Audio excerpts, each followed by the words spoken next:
You remember the day the sky began to die. It started without a sound.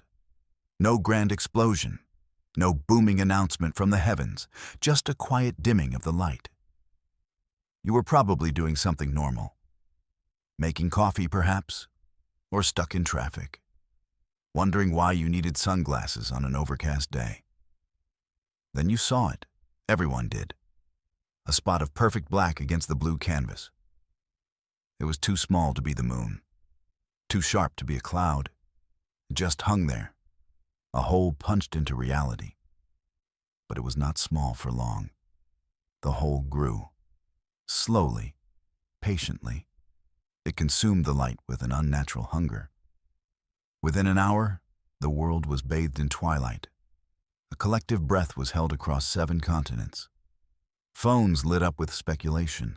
Experts offered theories on television. A strange star science event, they called it. A natural wonder. None of them were right. This was not nature. It was an arrival. The shadow was a ship, or a fleet of ships, flying in a formation so tight they appeared as one object. A colossal, silent thing of impossible scale. It blotted out the sun over half the world. Cities fell into a cold, artificial night. Panic began as a low hum. It grew into a scream that echoed across the planet. This was first contact, not a greeting. It was an eclipse. The silence from the sky was the worst part. It lasted for 27 hours. Humanity waited, cried, prayed. You watched the darkness. You felt the chill on your skin. Then the silence broke. A voice spoke. It was not in one language. It was in every language at once, beamed directly into every speaker, every phone, every hearing aid. The voice was calm, devoid of any emotion. It was the sound of a mountain giving a lecture. It explained that your world was now their property, that your civilization was a minor obstacle, an infestation to be cleared. You were offered a choice, a simple one. Surrender your world and its resources.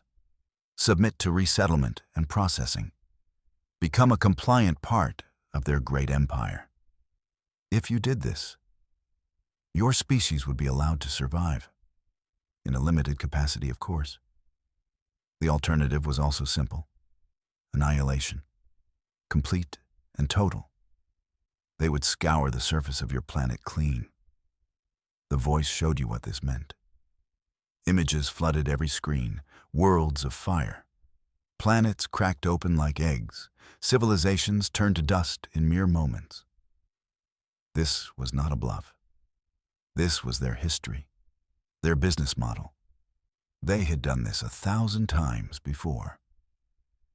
You were simply the next on their list. They gave you one rotation of your planet to decide. 24 hours. The clock was ticking. Leaders of the world met in secret. Not in grand halls, but in deep underground bunkers. The screens that once showed economic data now showed the alien ultimatum. The same stark choice. Servitude or oblivion. There were arguments, shouts of despair. Some voices pleaded for surrender, to save even a fraction of their people. They argued that survival was all that mattered, that freedom was an abstract concept. But others disagreed. They spoke of the human spirit, a stubborn thing, a flame that refused to be put out.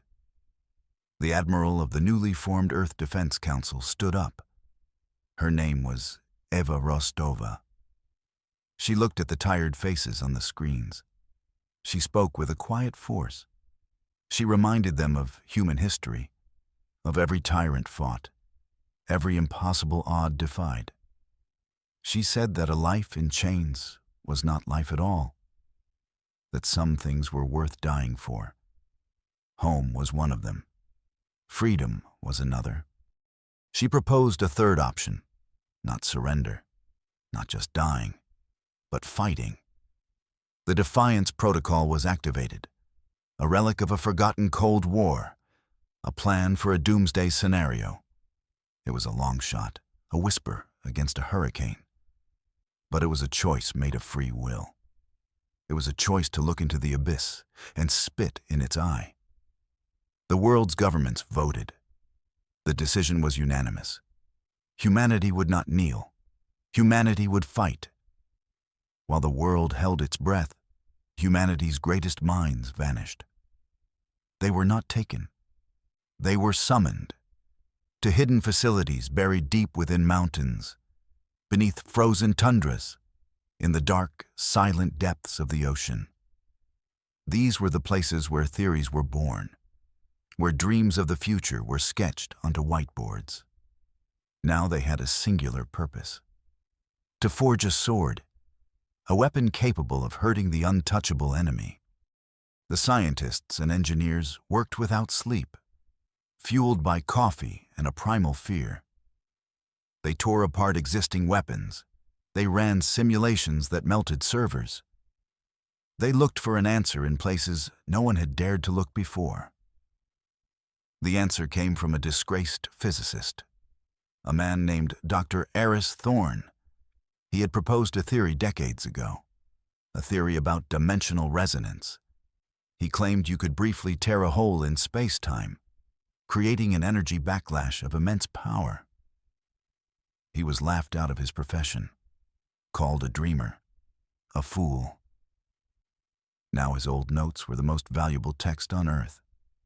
His equations were checked and rechecked. The math held up.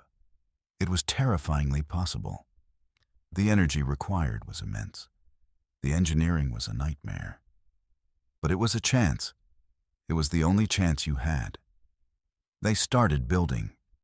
In the heart of a mountain, humanity began to hammer out a miracle. The plan was given a code name: Project Chimera. It was a fitting name, a creature of myth, made of mismatched parts. That is what your new fleet would be. You could not build warships from scratch. There was no time. So you took what you had: old asteroid miners, deep space freighters, even retired star-borne cruise liners. Anything with a strong frame and a powerful engine. They were stripped down in massive hidden shipyards. Their cargo holds were replaced with capacitors. Their hulls were reinforced with layers of experimental armor. And at their core, the dimensional resonance engine was installed. A strange, pulsating heart of glass and wire. It was a weapon and an engine in one. When the first Chimera ship powered up, the lights in the bunker flickered. The ground shook. The air tasted of ozone and static. It was a monster. A beautiful, terrifying monster. Dozens of these ships were being built in secret. A fleet of impossible things. They were a desperate gamble, a Frankenstein's army. They were all that stood between you and the void. The enemy fleet remained in high orbit, arrogant, patient. They sent down small patrols, drones that mapped your cities, that analyzed your weaknesses. They saw your conventional weapons as mere annoyances. They were waiting for your surrender. They did not know you were preparing for war. The time for the first move had come. A single ship was chosen for the mission. It was not a Chimera vessel. It was a small, fast courier ship. The Stardust. Its crew were all volunteers. 2 pilots, 1 navigator, 1 communications officer. 4 souls flying towards a fleet of thousands.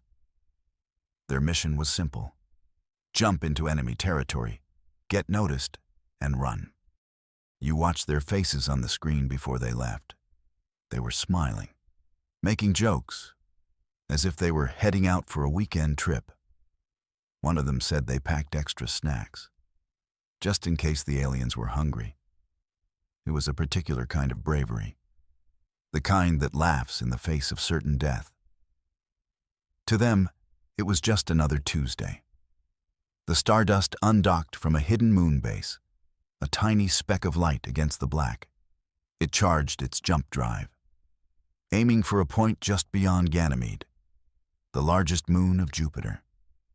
It was a known patrol route for the enemy. The Stardust was the bait.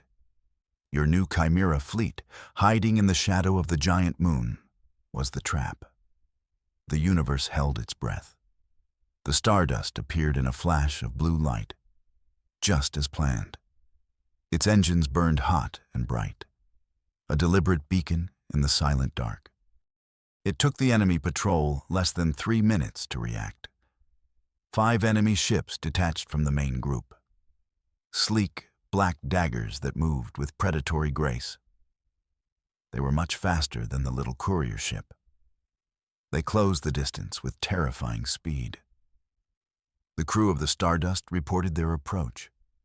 Their voices were calm, professional. They were reading out numbers, velocities, trajectories. You could hear the faint hum of their strained engine in the background. They were buying you seconds, precious seconds. The alien ships surrounded the Stardust. They hailed the small vessel, demanding its immediate surrender. The captain of the Stardust replied with a classic human phrase. One that was not in the official mission briefing. It was short, to the point, and universally understood as a refusal, even without a translator. The alien ships opened fire, but it was too late. Admiral Rostova gave the order. The signal was sent. From its hiding place behind Ganymede, the Chimera fleet emerged.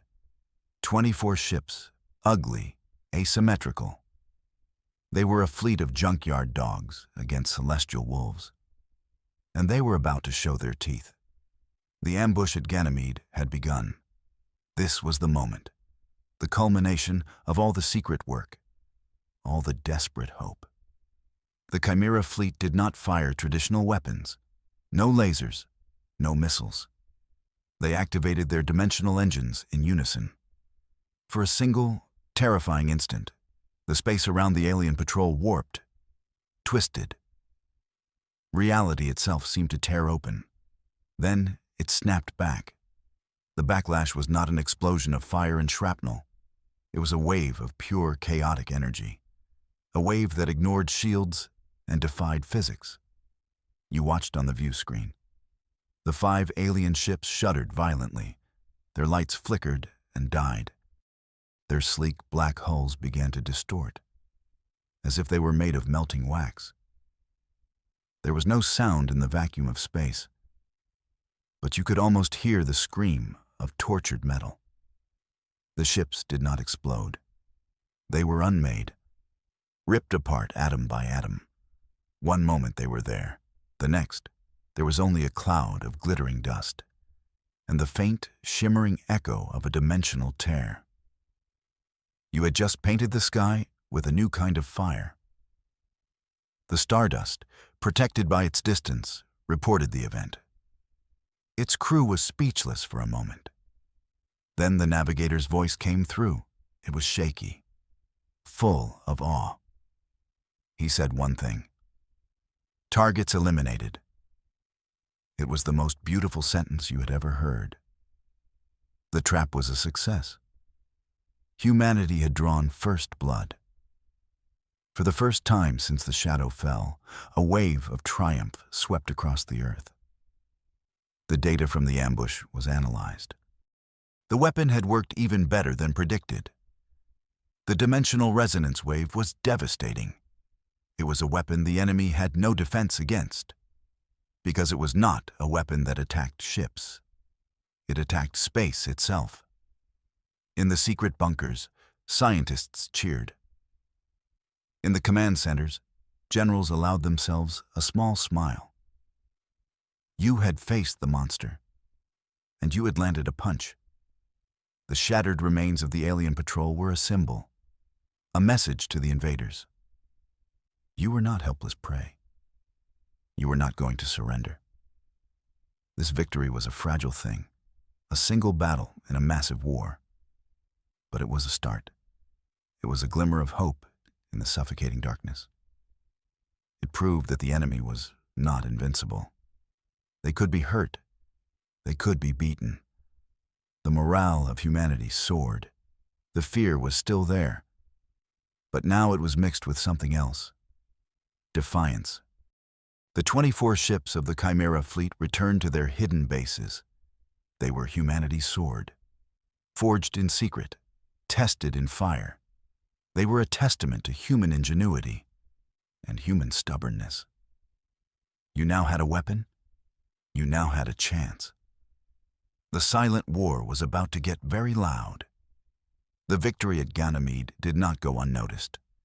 The main alien fleet, still in Earth's orbit, reacted, not with panic, but with a cold, terrifying efficiency. Their passive observation ended.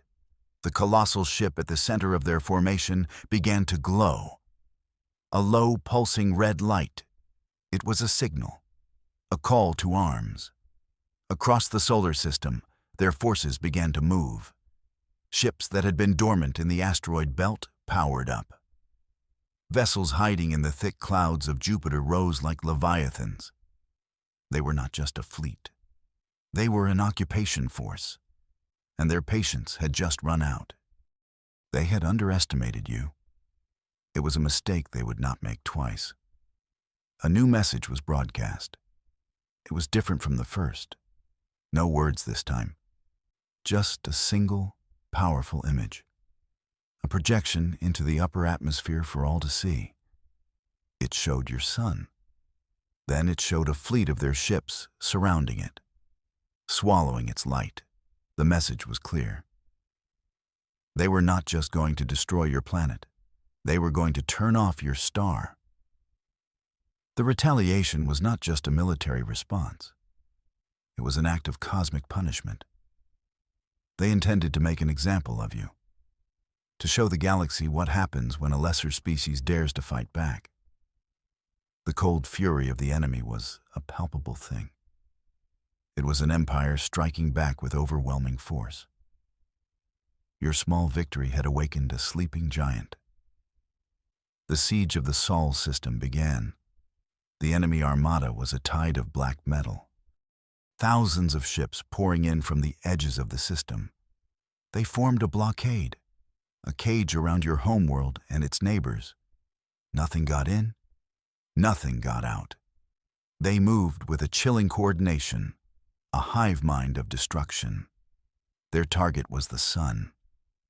They began constructing a massive structure around it, a sphere of interconnected ships and energy conduits. It was a megastructure of unimaginable scale, a Dyson swarm, designed not to harness the sun's power, but to block it, to starve your world of light and life, to slowly freeze you into submission or death. You watched from Earth as the sky grew dimmer each day, not like the first time. This was a slow, creeping darkness, a deliberate strangulation of your star. The global temperature began to drop. Panic returned. But this time, it was different. It was a grim, determined panic. The hope from Ganymede had not faded. It had hardened into resolve. You would not let them put out your sun. This was the final act. There would be no more ambushes, no more clever tricks.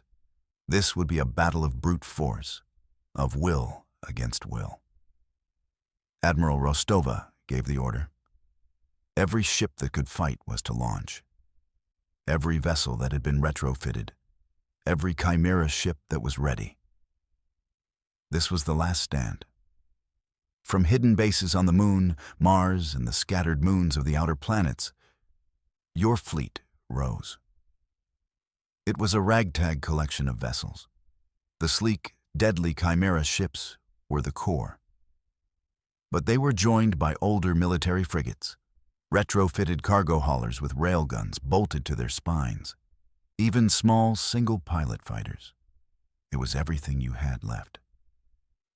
The human fleet gathered in Earth's orbit, a thin line of defense against an ocean of enemies.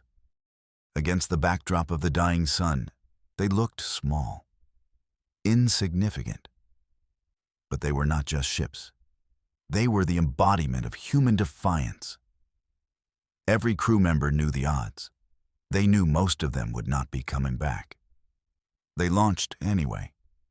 For their home, for their future, for the right to see the sunrise. The two fleets met in the space between Earth and Mars, a battlefield that stretched for millions of kilometers. The enemy fired first, a storm of plasma and kinetic weapons, a wall of destruction that tore through your outer screen of fighters. The human fleet answered with its own fire. Missiles and railgun slugs crossed the void. The battle was joined. It was chaos. A beautiful, terrible dance of light and death. Ships on both sides exploded in silent flashes. But the enemy had the numbers. For every one of their ships you destroyed, 2 more took its place. Your line was bending. It was starting to break. Your conventional weapons were simply not enough. Admiral Rostova, from her command ship, the Defiant, watched the battle unfold. She knew this was a losing fight. Unless they changed the equation, there was only one way to do that. Project Chimera had a secondary function, a desperate all-or-nothing gamble. It was time to play their final card. The Chimera fleet received a new set of orders. They broke off from the main battle line. 24 ships pushed their experimental engines to the breaking point. They ignored the smaller enemy vessels. They had only one target: the massive alien command ship at the heart of the Dyson Swarm construction. A vessel the size of a small moon. It was a suicide run. The command ship was heavily defended. Its shields were immense. Its point defense systems were a web of deadly energy. The Chimera fleet flew straight into it. They used the dimensional resonance engines in a new way.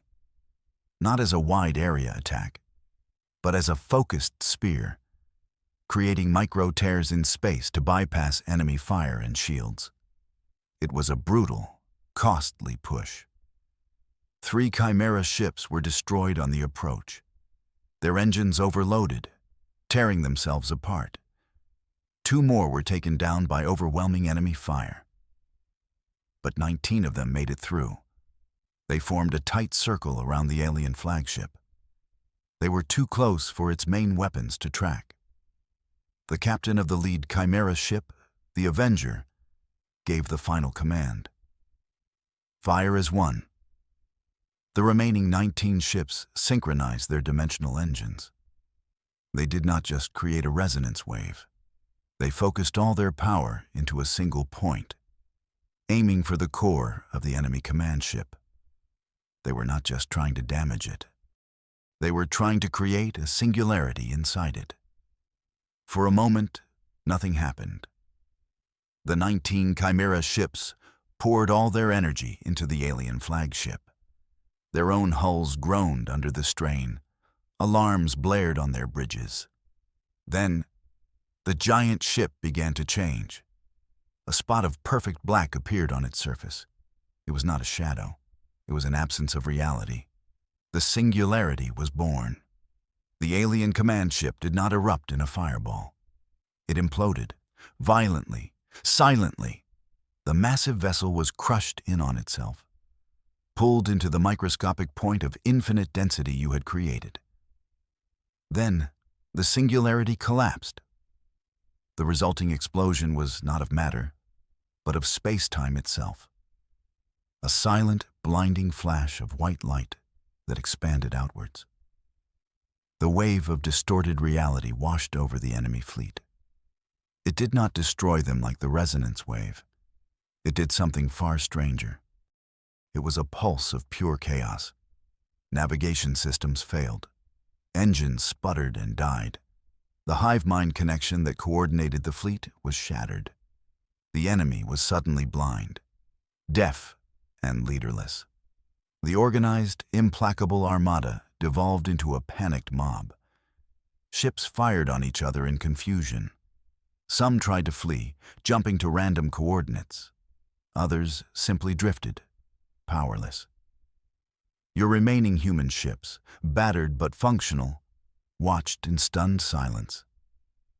The echo of your victory was not a sound. It was the sudden, beautiful chaos of your enemy's retreat. You stood on the surface of your world. Looking up at the sky, the great dimming had stopped. The half-finished Dyson swarm was breaking apart, drifting away in dead, silent pieces. The invading fleet was gone, not entirely destroyed, but broken, scattered, fleeing into the deep dark. They would not be back, not for a very long time. The sun's light felt warmer, brighter. You had paid a terrible price. The sky was filled with the debris of your own lost ships. So many lives were gone. Earth itself was scarred. The brief, cold siege had left its mark on the climate. The recovery would be long and difficult. But you were free. You looked at the faces of the people around you. There was grief. There was exhaustion. But there was also a fierce, unyielding pride. Humanity had been tested. You were pushed to the very edge of extinction. You had faced a power that considered you insects, and you had won. You were no longer just a species confined to one small blue planet. You were a civilization that had stared into the void and fought back. You had painted the sky with fire, and in doing so, you had written a new chapter in your history. A new dawn was breaking. For a scarred, but unconquered Earth, you were a species to be reckoned with, and the galaxy was now on notice.